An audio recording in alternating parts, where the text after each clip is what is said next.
Contudo, Deus está no controle. O dia do Senhor virá e a sua justiça será feita. Vivemos em uma sociedade corrupta e perversa, mas não pertencemos a este mundo. Por isso não podemos nos conformar com a sua maneira de pensar e agir. Romanos 12, 2. Então existe aí um problema. Existe o problema de o povo de Deus não mais combater o pecado. O povo de Deus acabar cometendo também pecados junto com os pecadores.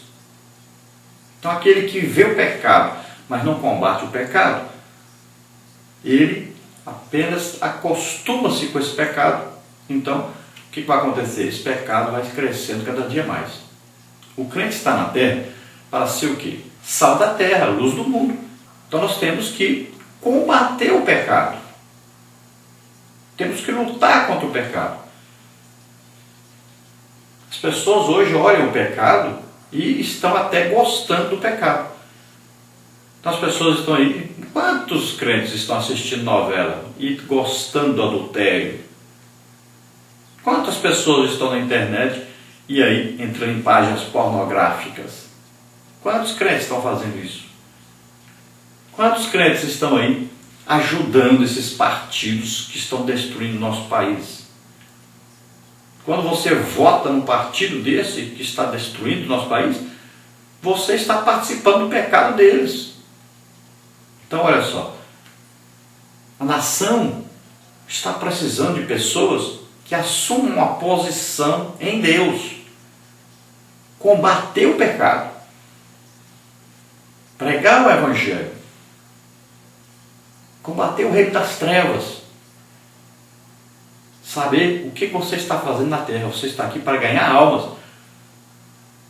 O reino, Jesus disse, o meu reino não é dessa terra. Então a sociedade vai de mal a pior, é o tempo todo, né? Pecados sexuais, pecados financeiros, corrupção, todo tipo de pecado terrível a nação está aí cometendo. Então nós temos que assumir a nossa posição de filhos de Deus, combatermos esse pecado, pregando o Evangelho a essas pessoas. Isso é urgente, Tome uma decisão urgente, mude a sua vida completamente. Lembrando sempre que Deus está no controle, lá no céu não existe crise. Quem manda em tudo é Deus. Agora, Deus está mandando é juízo, porque está precisando é de juízo. Então nós podemos fazer a obra de Deus para que Deus mande bênçãos, mas é preciso reverter a situação pela qual nós estamos vivendo. Então apresente-se aí e aproveite a sua chance de mudar alguma coisa para o lado de Deus. Na parte 2, a crise como uma consequência do pecado. Tópico 1, a crise da sociedade antediluviana. Tópico 2, crise na sociedade pós-dilúvio. Tópico 3, crise nos tempos de Jesus e na igreja primitiva. Tópico 1, então, a crise da sociedade antediluviana. Depois da queda, o pecado se alastrou pela raça humana como um vírus letal. Gênesis 6:5. Porém, o mundo antediluviano ainda não vivia o caos. Segundo as Escrituras Sagradas, não havia fome e a saúde do homem era boa, pois a expectativa de vida era bem elevada, chegando quase a 1000 anos. Gênesis 5:27. Embora houvesse provisão, saúde e expectativa de vida, o homem continuava longe de Deus e entregue a toda sorte de torpeza. A terra encontrava-se corrompida e cheia de violência. Gênesis 6:11. Muitos erroneamente acreditam que a violência é consequência da modernidade e do capitalismo. A violência é consequência do pecado e da dureza do coração do homem que vive longe do Criador. Dizendo isso, não estamos negando que a pobreza, o desemprego e a falta de acesso à educação contribuem para o aumento da violência. Deus é santo e não pode tolerar o pecado, por isso decidiu frear a maldade do homem trazendo um dilúvio. Gênesis 6:13. Mas Deus também é misericordioso. Em sua bondade e misericórdia, Ele determinou que Noé construísse uma arca. A arca serviria para abrigar Noé e sua família, os animais e todos aqueles que acreditassem na pregação do servo de Deus. A arca era um refúgio contra a ira de Deus, mas aquelas pessoas não creram nas advertências de Noé e não quiseram buscar refúgio em Deus. Somente Noé e sua família foram salvos das águas do dilúvio, formando uma nova civilização. Então nós podemos hoje chamar aí a arca de Deus de igreja, não é? O mundo está aí vivendo um caos, a destruição.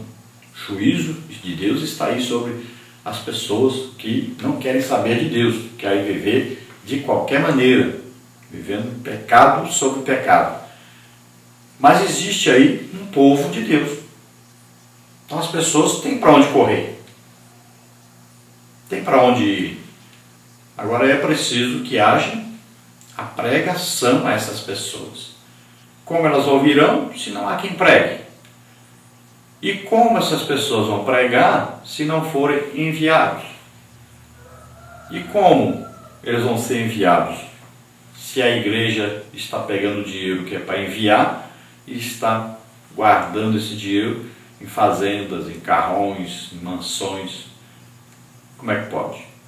Então esse dinheiro deveria estar sendo investido na evangelização dessas pessoas, de trazer essas pessoas para a igreja, não é?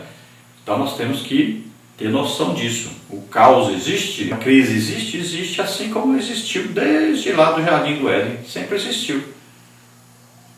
Então não vá pensar, nossos dias, não, sempre. Por quê? Quem está por trás da crise? Quem está por trás do pecado? É sempre Satanás.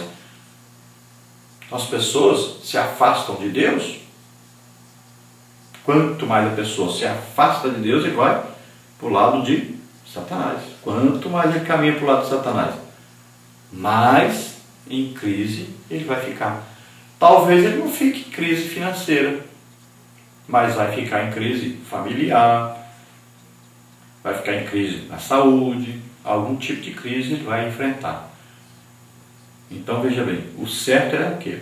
Nós nos aproximarmos de Deus e nós irmos atrás dessas pessoas e trazê-las para Deus. Então nós estaremos afugentando a crise. Veja bem que Noé, por causa da sua família, ele construiu a arca, ele pensou na sua família e construiu a arca. Está lá em Hebreus 11. E assim nós devemos fazer, pensar nas pessoas que estão aí. E nós vamos fazer o quê? Vamos nos santificar, nós vamos orar mais, vamos jejuar mais, vamos estudar mais a Bíblia e vamos evangelizar, vamos trazer essas pessoas, vamos buscar essas pessoas para que elas sejam salvas.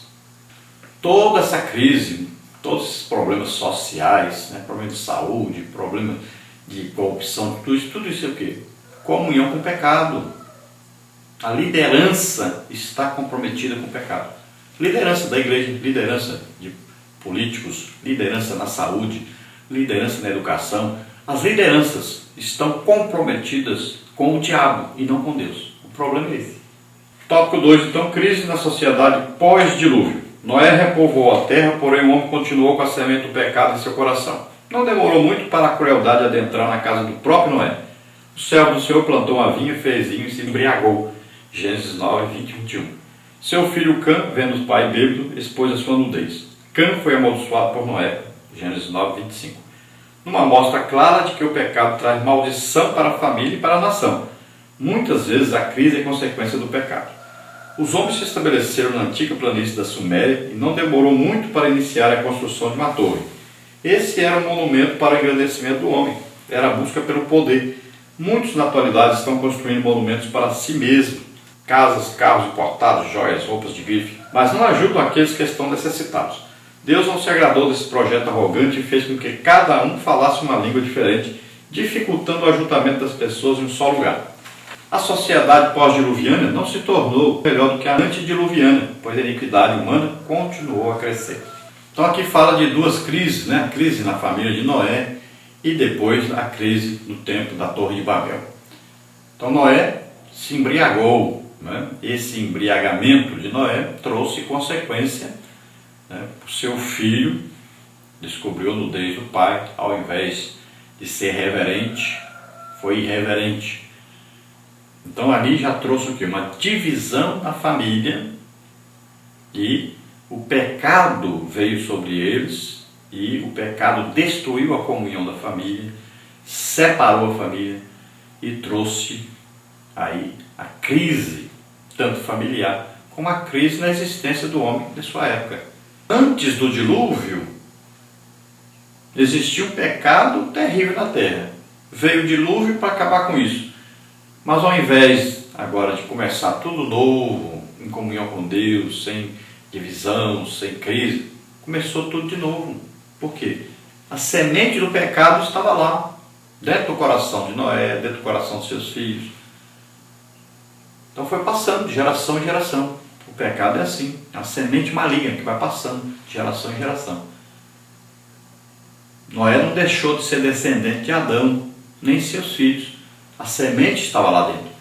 Eles poderiam aproveitar agora a chance para não mais darem lugar ao pecado. Mas aconteceu exatamente o contrário.